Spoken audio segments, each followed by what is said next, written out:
दोस्तों, आज मैं आपको जिस औरत की कहानी सुनाने वाली हूँ ना, उस औरत की कहानी सुनने के बाद एक बार आप अपने आप को मिरर के सामने खड़ा करना और अपने आप से पूछना कि आपके जीवन में कितनी परेशानियाँ हैं और आपने उन परेशानियों से कैसे सामना किया है। क्या आपके जीवन में इस औरत की परेशानियों से कम परेशानियाँ हैं, ज़्यादा? क्योंकि इस औरत के जीवन में जितनी परेशानियाँ आई हैं, उसने जिस तरीके से उनका सामना किया है ना, किसी के अंदर इतनी हिम्मत नहीं हो सकती जितनी हिम्मत इस औरत के अंदर थी। सच में दोस्तों, आप इनकी कहानी सुनिए और सोचिए कि वाक़ई में आपके जीवन में कितनी परेशानियाँ हैं, कितने संघर्ष हैं। क्योंकि आज मैं आपको कहानी सुनाने वाली हूँ महाराष्ट्र के मदर टेरेसा कहने वाली सिंधुताई सपकाल की कहानी।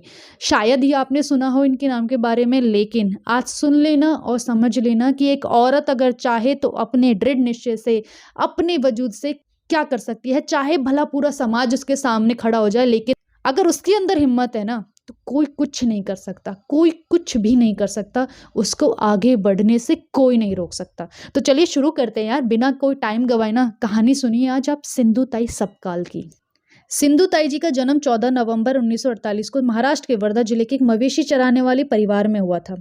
गरीब परिवार में पैदा होने के कारण उनकी माँ उन्हें कभी पसंद नहीं करती थी, क्योंकि एक वो बेटी थी, इसलिए हमेशा उन्हें चिंदी कहते थे। चिंदी कपड़े का फटा हुआ जो टुकड़ा होता है, उसका नाम देते थे। हाँ, लेकिन इनके पिताजी इनको बहुत पसंद करते थे और वो चाहते थे कि उनकी बेटी आगे पढ़े। वो उन्हें मवेशी चराने के बहाने स्कूल भेजते थे, लेकिन उनकी माँ बिल्कुल बिल्कुल उनके अगेंस्ट थी। आर्थिक स्थिति उनकी इतनी अच्छी नहीं थी, इसलिए एक स्लेट के रूप में भी भड्डी के पेड़ के पत्ते का उपयोग करते। गरीब परिवार की जिम्मेदारियों के कारण सिंधी को सिर्फ चौथी क्लास तक की पढ़ाई करनी पड़ी और उसके बाद उनका बाल विवाह कर दिया गया।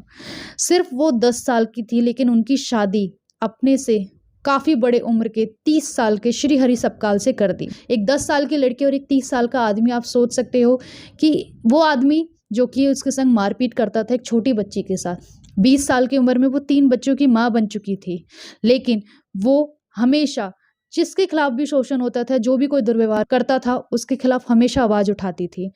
एक बार उन्होंने गांव के मुखिया की जिलाधिकारी से शिकायत कर दी थी, क्योंकि उनके काम के दिहाड़ी के पैसे नहीं देता था।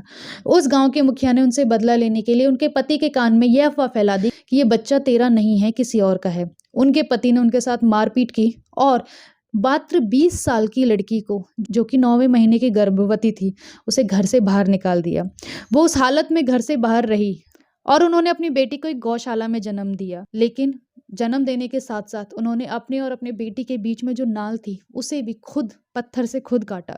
एक माँ के लिए इससे ज्यादा और भयानक क्या हो सकता है। एक तरफ वो दर्द से जूझ रही है और दूसरी तरफ नाल को भी खुद ही काट रही है। आप सोच सकते हैं इस कंडीशन को। वो जैसे तैसे कर अपनी माँ के पास पहुंची, लेकिन उनकी माँ ने उन्हें अपना आने से मना कर दिया था। वैसे भी उनके पिता की मौत हो चुकी थी, तो उनकी माँ ने उन्हें घर से बाहर भगा दिया था। ऐसी कंडीशन में एक छोटी सी बच्ची को लेकर वो रेलवे स्टेशन पर उन्होंने अपनी रात गुजारी। उन्होंने भीख मांगी अपना और अपनी बेटी का पेट भरने के लिए। रात को अपने आप को और अपनी बेटी को सुरक्षित रखने के लिए वो शमशान घाट जाती। इसी तरीके से संघर्ष करते हुए सिंधुताई महाराष्ट्र के चिखलदरा में आ गई। वहां पर एक बाघ संरक्षण परियोजना की गई, जिसके तहत 24 आदिवासियों के गांव को खाली कराया गया था।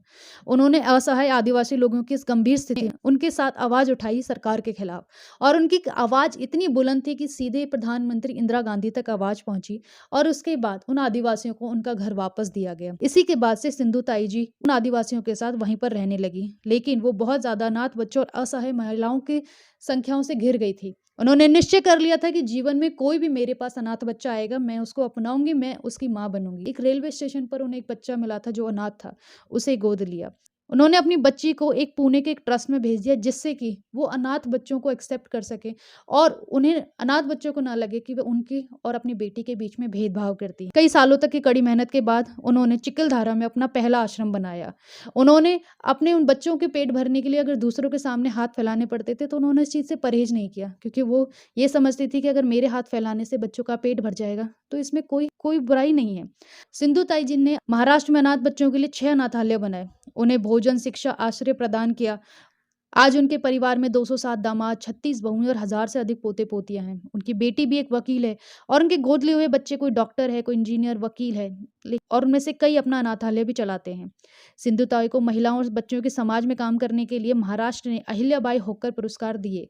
इसके अलावा 273 राष्ट्रीय और अंतर्राष्ट्रीय पुरस्कार मिले हैं। अगर मैं उनके पुरस्कारों की अभी लिस्ट बताऊं तो ये वीडियो कम पड़ जाएगी आपको। इन सभी पुरस्कारों से जो पैसे मिलता है, उस सब का उपयोग ये अनाथालय में करती हैं। उनके ऊपर एक मराठी फ़िल्म मी सिंधुताई सपना बनाई गई थी, जिसे 54वें लंदन फ़िल्म समारोह के लिए चुना गया था। जब सिंधुताई का पति 80 वर्ष का हुआ, तो वो उनके साथ रहने आया। लेकिन उन्होंने अपने पति को भी एक पुत्र के रूप में स्वीकार किया, क्योंकि वो उस टाइम एक माँ बन गई थी, और वो बड़े गर्व से कहती हैं कि उनका पति उनका सबसे बड़ा बेटा है। सिंधुताई कविताएँ भी लिखती हैं, और उनकी कविताओं में उनके जीवन का पूरा सार है। वो अपनी माँ का आभार इसलिए मानती है कि अगर उस दिन उनकी माँ उन्हें अपना लेती, तो आज वो इतने सारे अनाथ बच्चों की माँ नहीं बन पाती। सिंधुताई जी केबीसी में अमिताभ बच्चन के साथ भी आ चुकी हैं, जहाँ उन्होंने अपने जीवन का और भी खुल के वर्णन किया था। सिंधुताई जी को महाराष्ट्र की मदर टेरेसा के नाम से जानते हैं, क्योंकि वो एक सामाजिक कार्यकर्ता हैं, और उनके अनाथ आश्रम में अनाथ जैसे शब्द का प्रयोग वर्जित है। वहाँ पर सभी लोग एक परिवार की तरह रहते हैं। तो एक औरत जो खुद अनाथ हो गई थी, जिसको खुद पूरे समाज ने धुतकार के निकाल दिया था, जिसने खुद अपने हाथ से अपनी बेटी की नाल को काटा था, आज वो औरत खुद इतने सारे बच्चों की माँ बन गई। कई बार उन्हें भी ऐसा लगा कि आत्महत्या कर लेती हैं, उनके जीवन में कुछ नहीं है, लेकिन आत्महत्या करना कोई सॉल्यूशन नहीं है, वो जान गई थी। वो लड़ी इस समाज के खिलाफ, उनकी सोच के खिलाफ, और आखिर में उन्होंने जो किया वो काबिल तारीफ है। उन्हें पद्मश्री पुरस्कार से नवाजा गया, लेकिन 4 जनवरी 2022 को दिल का दौरा पड़ने से उनका निधन हो गया। 1 महीने से ज़्यादा वो अस्पताल में भर्ती रही थी, और उस टाइम पर उनके लिए रोने के लिए हज़ारों लोग थे, जिसके लिए कोई एक बंदा नहीं था, जिसको किसी ने भी एक्सेप्ट नहीं किया।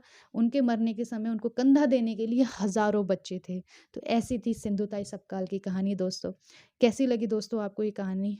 हमें ज़रूर बताइए, क्योंकि मुझे वाक़ई में मुझे दिल से इनकी कहानी बहुत, बहुत, बहुत पसंद आई।